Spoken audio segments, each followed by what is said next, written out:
Merci de nous retrouver après ce documentaire très émouvant. Et pour prolonger la conversation, j'ai le plaisir d'accueillir sur ce plateau Maëva. Bonjour Maëva, vous êtes vous-même quelqu'un qui a réalisé son rêve par l'association Aladin. Vous allez nous en parler dans un instant. Également sur ce plateau, Romain Ménil, vous êtes champion d'Europe et vice-champion du monde de saut à la perche. Évidemment, Bonjour. Les sportifs vous connaissent bien. Et vous avez vous-même réalisé un rêve. Vous nous direz ce que vous êtes allé chercher à travers ce rêve. Également sur ce plateau, Lucas. Alors Lucas, on vous connaît puisque vous êtes dans le documentaire. Vous nous direz au fond où vous en êtes aujourd'hui de ce rêve. Et puis enfin, Alain Bru, vous êtes le président de l'association Aladin, association qui permet justement à ces enfants de réaliser, de concrétiser ce rêve. Merci donc à tous les quatre d'être sur ce plateau. Je vais commencer avec vous. Lucas, puisqu'on vous a vu dans ce rêve, vous aviez ce rêve de jouer au tennis à Roland-Garros. Est-ce que ce rêve, vous l'avez réalisé ? Alors, je ne l'ai pas réalisé totalement, mais j'ai été à Roland-Garros, oui, effectivement. J'étais sur le cours Philippe Chatrier, là où Nadal et Nishikori ils ont joué en quart de finale. J'étais vraiment juste à côté et c'était juste incroyable de les voir jouer. D'accord, donc c'est quand même une partie du rêve qui a été... Tout à fait. Réalisé. Oui. Alors c'est grâce à l'association Alain Bru que ce rêve a pu se faire. Alors au fond, comment vous sélectionnez les demandes des enfants ? Parce que j'imagine que vous avez beaucoup de demandes. Oui, c'est exact. On a beaucoup de demandes, mais en toute sincérité, on réussit à réaliser donc l'ensemble des rêves que nous recevons. Ce qui peut paraître un petit peu difficile, mais on y parvient.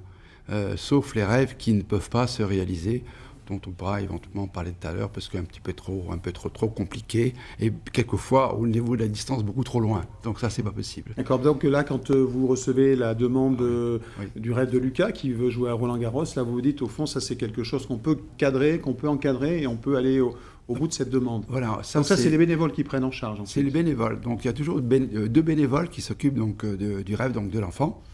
L'un va s'occuper du contact, bien sûr, avec l'enfant et la famille. Et puis l'autre bénévole va s'occuper de la logistique. La logistique, c'est quoi ? C'est tout simplement, donc, comment va-t-on procéder pour faire les réservations de l'hôtel, les transports, etc. Donc, toujours deux bénévoles. Et puis, ils sont très complémentaires, généralement, l'un de l'autre. C'est ce qu'il y a de très agréable aussi. D'accord.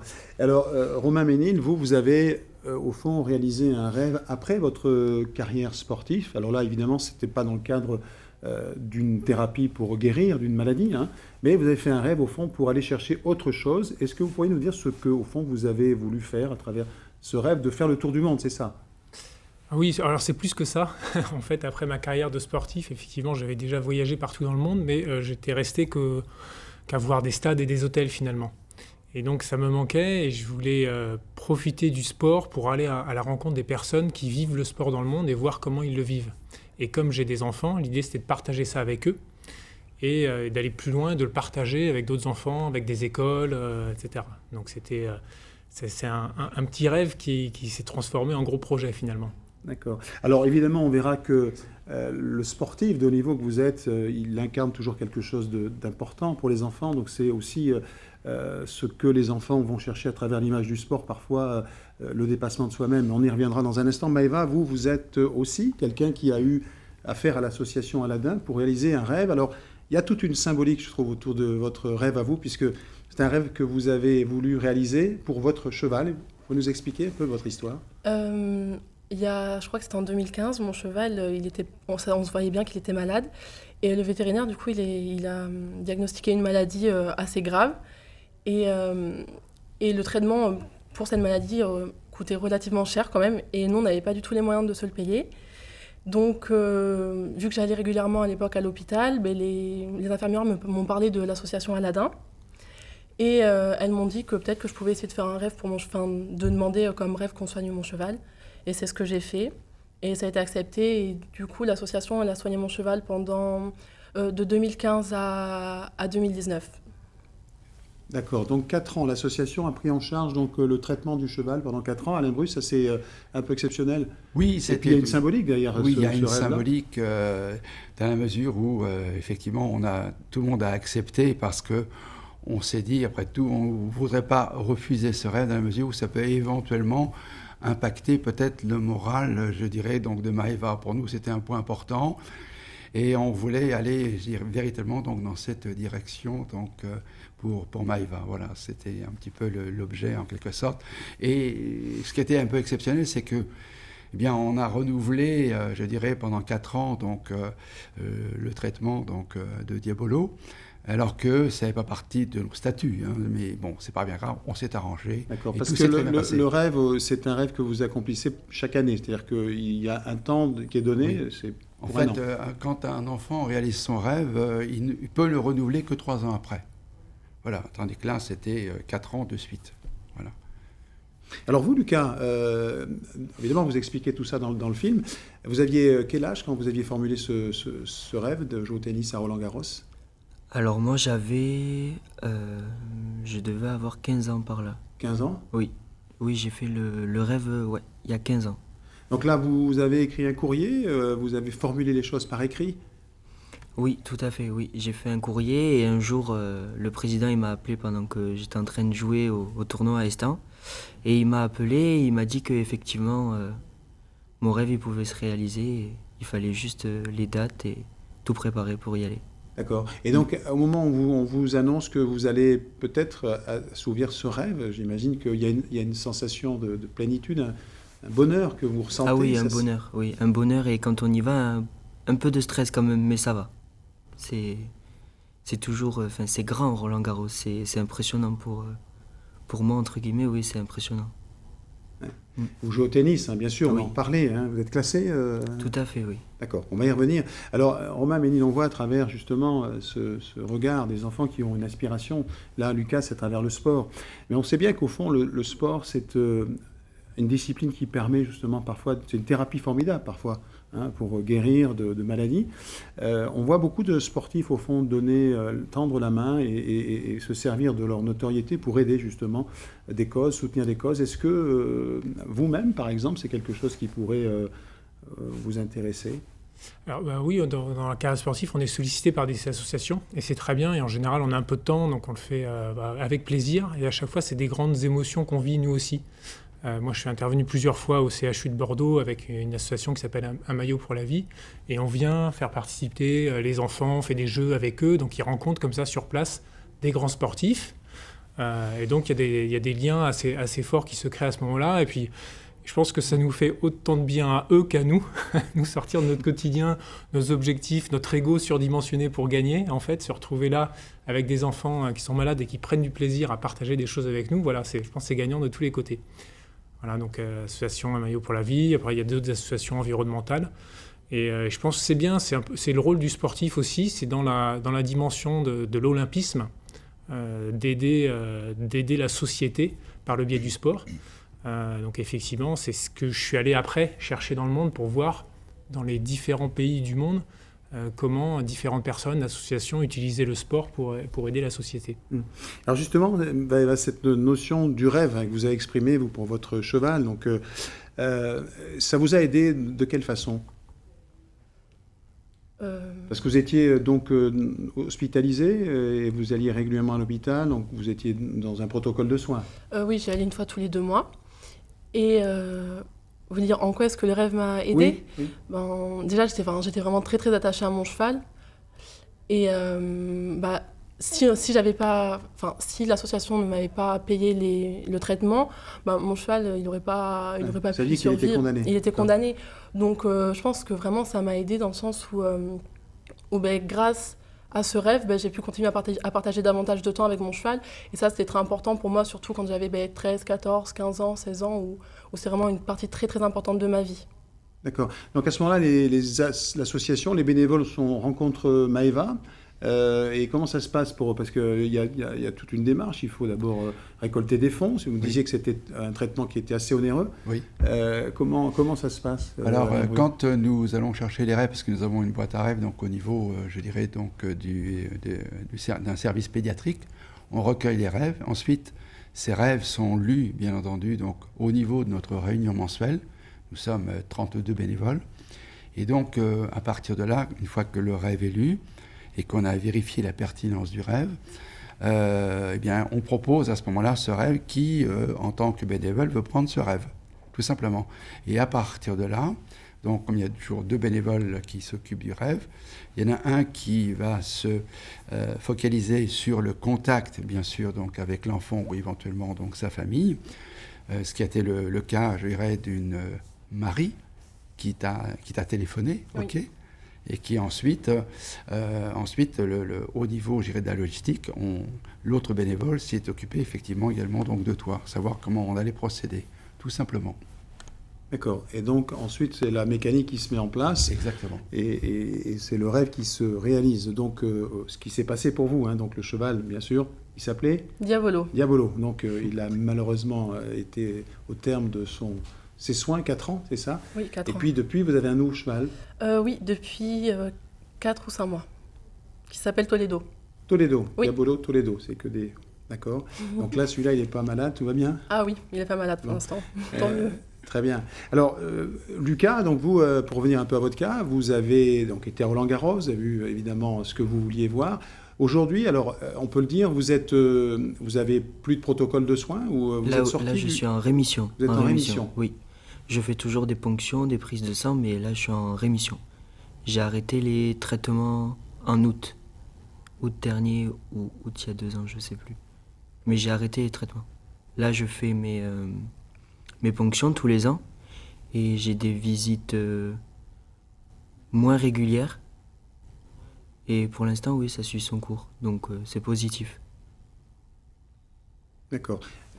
Donc là, c'est le cas, j'imagine, pour l'association où, au fond, bon, on verra, Maëva n'est pas tout à fait dans la même situation, elle nous en parlera, mais c'est le cas de Lucas pour l'association, c'est un cas emblématique, c'est un cas qui fait du bien, en quelque sorte. Ah, bien sûr que ça fait énormément de bien. C'est ce qu'on appelle, nous, un petit peu un rêve atypique, parce que on a réalisé donc en 2019 64 rêves.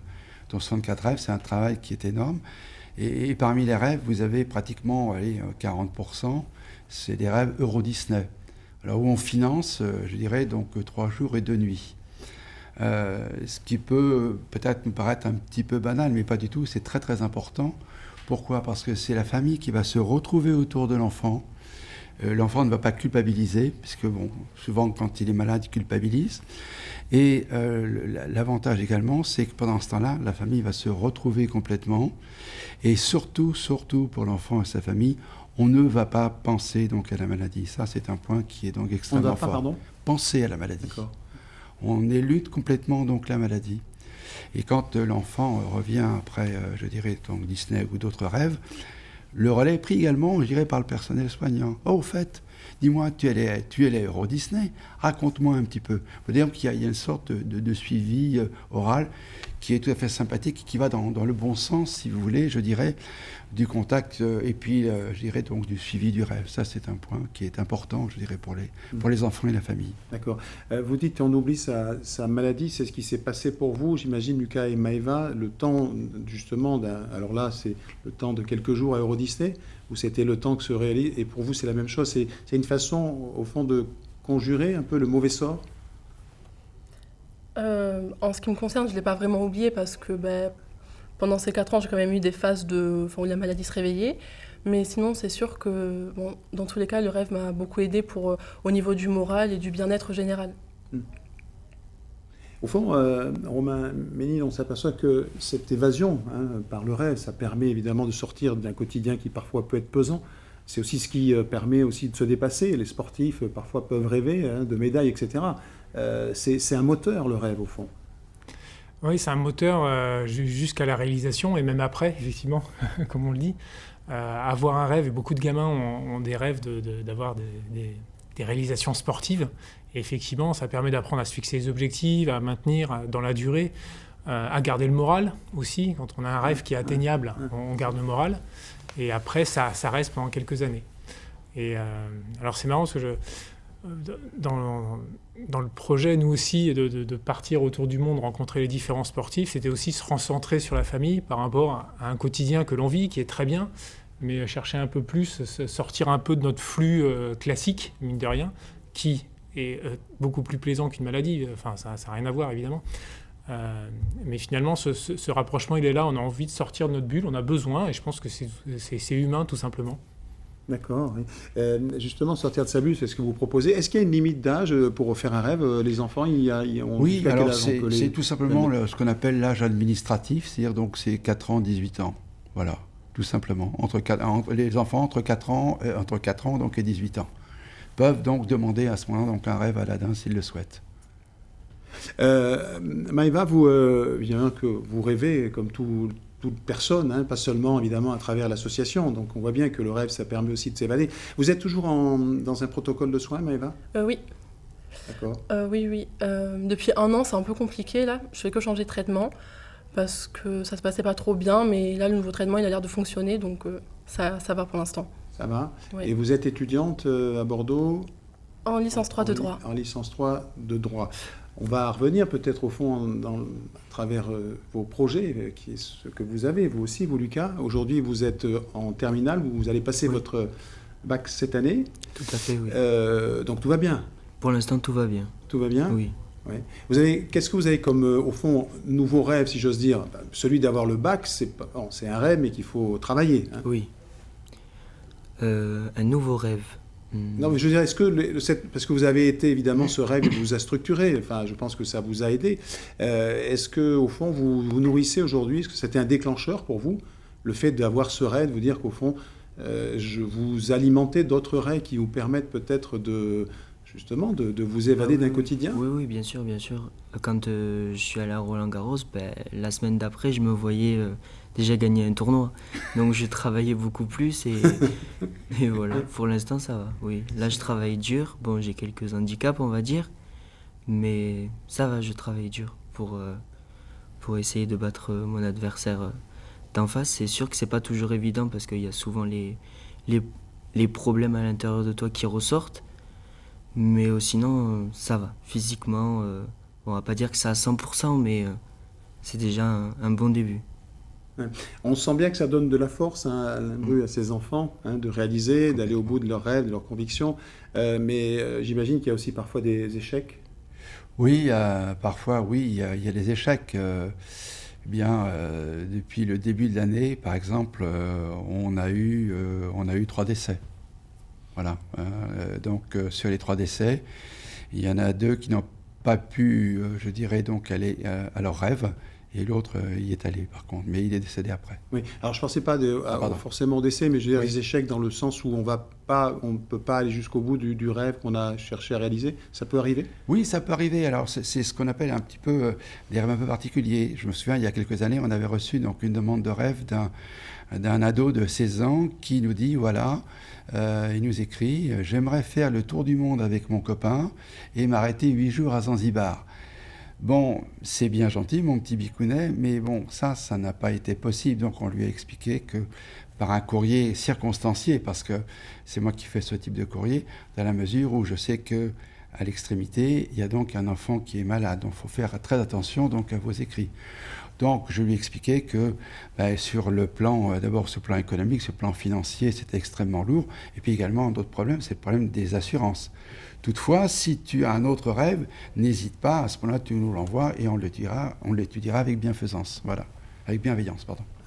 Oui, c'est pas toujours évident d'aller faire accomplir des rêves quand ils sont parfois compliqués, comme ce qui était le cas là, ce qui n'était pas le cas pour vous, puisque vous l'avez fait. Est-ce que vous auriez envie, parce que ça fait combien que vous avez réalisé ce rêve, Maëva? 5 ans maintenant. 5 ans? Oui. Et vous avez éventuellement... Ah non, elle sort du cadre administratif. Elle ne peut plus. Je suis majeure maintenant.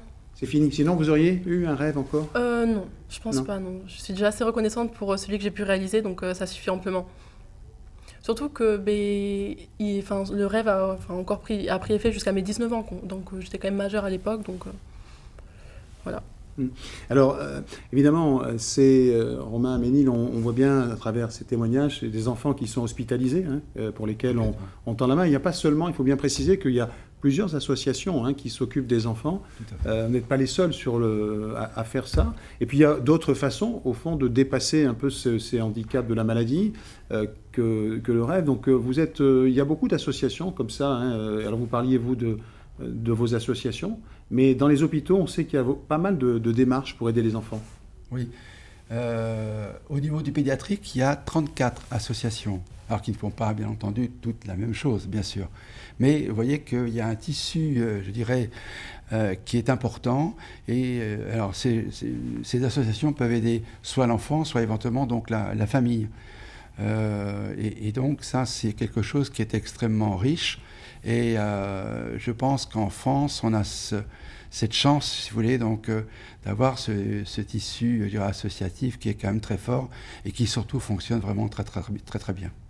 Est-ce qu'il y a des relations entre justement vous et ceux qui réalisent leurs rêves? Vous connaissiez par exemple, vous deux? Non, on ne se connaissait pas. Est-ce qu'il n'y a pas de communication entre ces enfants qui ont réalisé leurs rêves par l'association Aladdin? Ils ne se voient pas, ils ne se rencontrent pas, ils ne se parlent pas.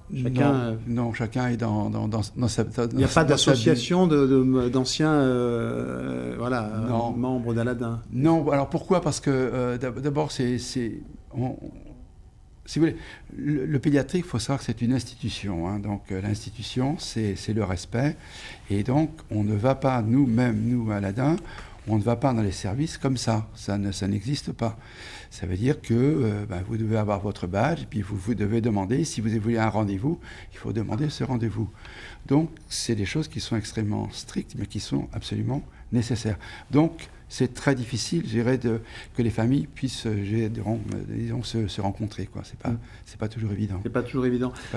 Oui. Et Romain Ménil, vous, donc vous nous disiez tout à l'heure, vous avez participé à un certain nombre d'actions en direction, justement, peut-être des gens qui en ont besoin, des enfants. Ça vous intéresserait peut-être de, justement, vous engager sur une association comme Aladdin? C'est des choses qui peuvent être faites. On vous demande, vous le feriez? Oui, non, je veux dire, vous iriez et jusqu'à être... c'est la question piège en plateau. Non, mais je dis ça parce qu'évidemment, vous ne cherchez pas de bénévoles. Pour l'instant, on est 32. C'est assez lourd à gérer, 32 bénévoles qui sont tous adorables. Mais il faut quand même, je dirais, lors des réunions mensuelles, il faut calmer un petit peu parce que c'est là où ils sont extraordinaires. Ils ont une envie de faire des choses que vous ne pouvez jamais imaginer, mais c'est très riche en même temps. Donc il faut un petit peu, je dirais, donc les recadrer de temps en temps, mais c'est un vrai plaisir que de le faire.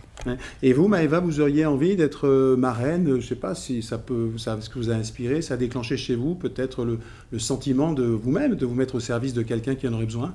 Oui, en début d'année scolaire, donc là il y a un mois en septembre, je suis allée sur le site des Blues Roses pour essayer de m'inscrire.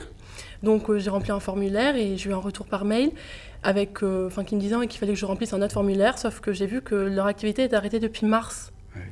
Donc je peux pas, pour l'instant c'est un peu compromis. C'était une association dans laquelle vous vouliez vous inscrire Oui, parce que quand j'étais à l'hôpital, en hospitalisation, j'étais contente de voir qu'il y avait les Blues Roses qui venaient me voir, qui venaient me parler, qui étaient toujours très agréables avec moi. Et je me suis dit que j'aimerais bien pouvoir faire pareil avec d'autres enfants. D'accord, donc là c'est partie remise, l'association n'existe plus? Si, mais ils ont stoppé leur activité en raison du Covid. Oui, d'accord, mais vous n'avez pas perdu l'envie de le faire, vous allez vous inscrire. Du tout. Ah oui, je vais m'inscrire. D'accord. Et ça me tient vraiment à cœur. Ouais. Et ça, c'est la conséquence de ce que vous avez vécu à travers vous, le rêve que vous avez formulé? Oui, et aussi la conséquence de mes séjours à l'hôpital. Moi, j'avais de la chance parce qu'il y avait toujours ma maman avec moi ou des amis, quelque chose comme ça, mais je pense peut-être aux enfants qui sont tout seuls pour X ou X raisons, et je me dis que c'est peut-être bien s'ils ont une petite compagnie de temps en temps, qui vient les voir pour les faire rire, voilà. Lucas, vous auriez vous-même envie aujourd'hui prêter vos services à un enfant qui aurait un rêve? Alors vous êtes encore jeune, mais vous sentiriez capable, ou en tout cas la volonté de le faire?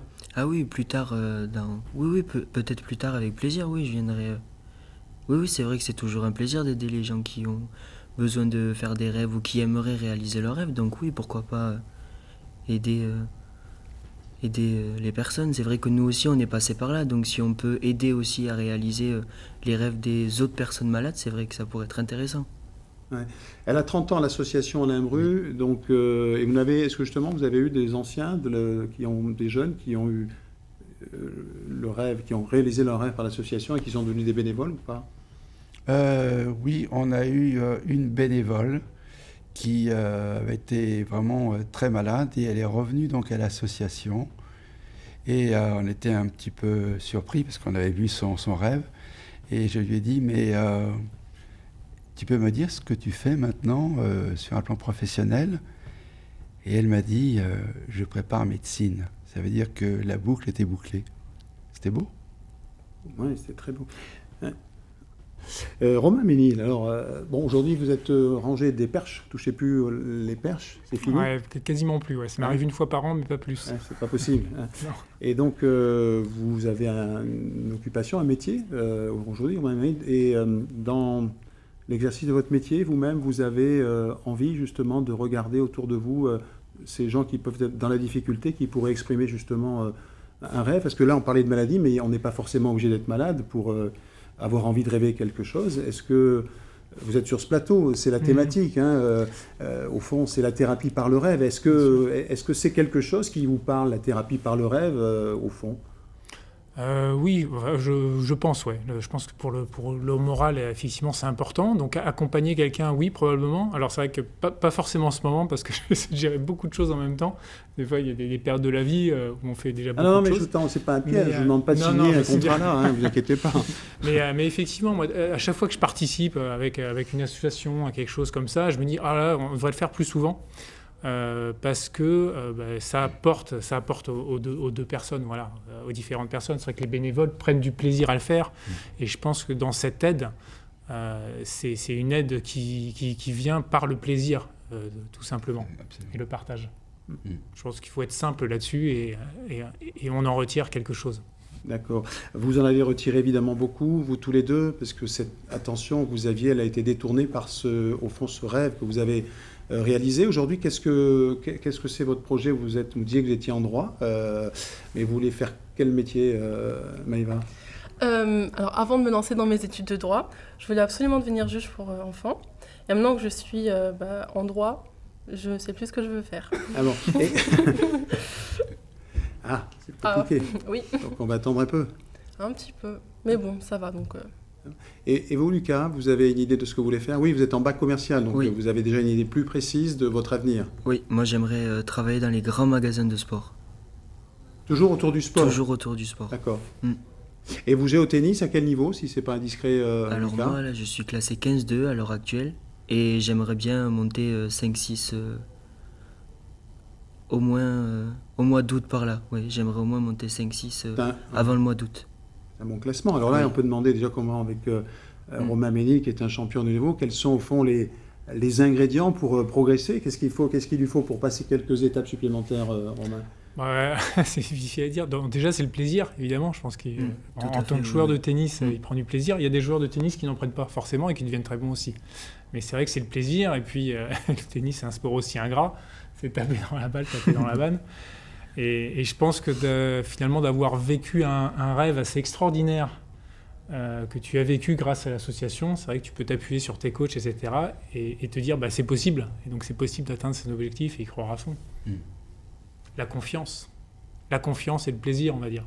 Tout à fait, oui. La confiance et le plaisir. Donc ça, c'est les conseils du sportif de haut niveau. Hein. Confiance et plaisir. Et c'est la même chose. Hein. Confiance, plaisir pour trouver peut-être sa voie bientôt, Maïva. Alain Bru, combien d'enfants passent dans l'association chaque année? Ou combien d'enfants réalisent leurs rêves chaque année par l'association Aladdin? Alors, donc l'année dernière, on avait réalisé donc 64 rêves. L'année précédente, il y en avait eu 51. Donc, c'est en gros entre 50 et 60 rêves, je dirais, donc, par an. Donc, ce qui représente un travail, je dirais, donc, important de la part des bénévoles. Et je pense qu'on aurait beaucoup de difficultés à aller au-delà, je dirais, de ce chiffre, parce que c'est un travail qui est quand même très prenant. Il ne faut pas oublier aussi que les bénévoles, ce sont des personnes comme vous et moi qui ont une activité professionnelle, ce sont des mères de famille, des pères de famille, et que, oui, ils ont aussi, je dirais, leurs obligations propres qui sont bien sûr tout à fait respectables. Donc ce serait une autre association, et pour l'instant, on tient absolument à ce que Aladdin reste une association régionale et reste uniquement donc à Bordeaux. Et si vous voulez, les enfants qui déterminent, je dirais, leurs rêves viennent de différents départements, donc plus également maintenant la Nouvelle-Aquitaine avec des départements supplémentaires. Donc c'est quand même quelque chose qui risquerait d'être très lourd. Donc on en reste, si vous voulez, donc à ce niveau-là. D'accord. Est-ce que vous-même, vous avez gardé ou tissé des liens avec c'est des parrains, c'est ça, ceux qui s'occupent de vous? Est-ce que vous gardez des liens ou pas? Non. Moi, je les connais pas plus que ça. Je les ai déjà vus quand on a fait notre film pour la première fois au cinéma à Bordeaux. C'est là où je les ai tous rencontrés quand on a bu un verre ensemble. Mais sinon, des liens, non. Non, vous non plus, vous n'avez pas cherché à regarder des liens. D'accord. Ce film, il faut bien dire que ce film, Alain Bru, il est né aussi de circonstances particulières, donc d'un de ses anciens, au fond, enfants qui a bénéficié de l'association Nadin. C'est comme ça qu'est né ce film. Alors c'est un bénévole qui était étudiant, je dirais, donc, à l'école de cinéma donc, à Bordeaux, qui a fait ses 4 années, la cinquième année étant à Paris. Et donc, lui s'était spécialisé dans ce qu'on appelle donc, le documentaire. Et donc, il a terminé major de promotion. Et donc, il y a une société de production qui lui a dit écoute, Antoine, est-ce que tu pourras venir avec nous parce que ton profil nous intéresse beaucoup. Et il leur a dit écoutez, moi, j'ai une bonne idée. Je connais une association qui s'appelle Aladdin, qui est à Bordeaux, etc. J'ai une très, très bonne idée. Faire un film carrément sur le rêve donc, des enfants. Et le producteur lui a dit banco, ça marche. C'est une très, très bonne idée. Mais comme tu sors quand même de l'école, excuse-moi, on va quand même, je dirais, te mettre avec une réalisatrice qui est une professionnelle. Comme ça, vous allez pouvoir travailler ensemble et comme ça, le métier va rentrer. Et c'est ce qui a été fait. Donc, au bout de 5 ans, parce que c'était extrêmement long... Il a fallu 5 ans pour tourner le documentaire qu'on vient de voir. Absolument.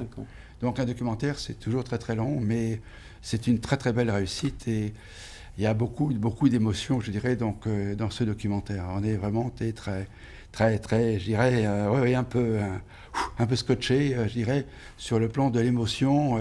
Et je me souviens quand le documentaire s'est arrêté, que les lumières sont mises en route, il y a eu un silence pendant, je dirais, je sais pas, au moins 60 secondes, 1 minute.